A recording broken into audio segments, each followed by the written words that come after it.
এজন্য আল্লাহ রাসূল সাল্লাল্লাহু আলাইহি ওয়াসাল্লাম وعن ابن عباس رضي الله تعالى عنه قال قال رسول الله صلى الله عليه وسلم من أراد الحج فليتعجل فإنه قد يفرض الفريض ويفضل الراحل وتورد الحاج আমার আল্লাহ রাসূল সাল্লাল্লাহু আলাইহি ওয়াসাল্লাম সারা দুনিয়ার মানুষকে বলতেছেন, তোমাদের মধ্যে যারা হজের জন্য ইরাদা করেছ, হজ করার জন্য নিয়ত করেছ, হজে যাওয়ার জন্য নিয়ত করেছ, আল্লাহ তাআলা সামর্থ্য দিয়েছে, তোমরা আর দেরি করিও না। এই কথার প্রসঙ্গে একটা কথা বলে যে আপনাদের একজন মুসল্লিম গত কয়েক জুমা আগে লোকটা সুস্থ ছিল, আজকে অসুস্থ, হাসপাতাল কাটাইছে, গত কয়েক জুমায় তো মসজিদে আসতে পারে নাই।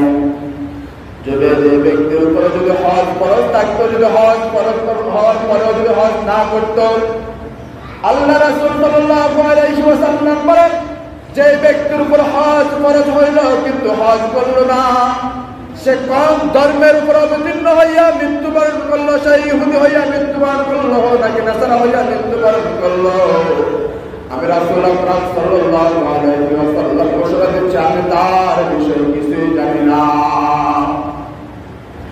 এজন্য মান আরাদাল হজ্জ ফালিয়াতাআজ্জাল ফাইন্নাহু কাদ মারাদাল মারিদ, তোমরা যখনই হজ করার জন্য আলাদা করবে, হজ করে নেবে, যেহেতু যে কোনো মুহূর্তে তুমি অসুস্থ হতে পারো, যে কোনো মুহূর্তে তোমার ওঠটা হারাই যেতে পারে, যে কোনো মুহূর্তে তোমার সম্পদ নষ্ট হয়ে যেতে পারে, এই জন্য হজ ফরজ হওয়ার সাথে সাথে তোমাদেরকে হজ করতে হবে।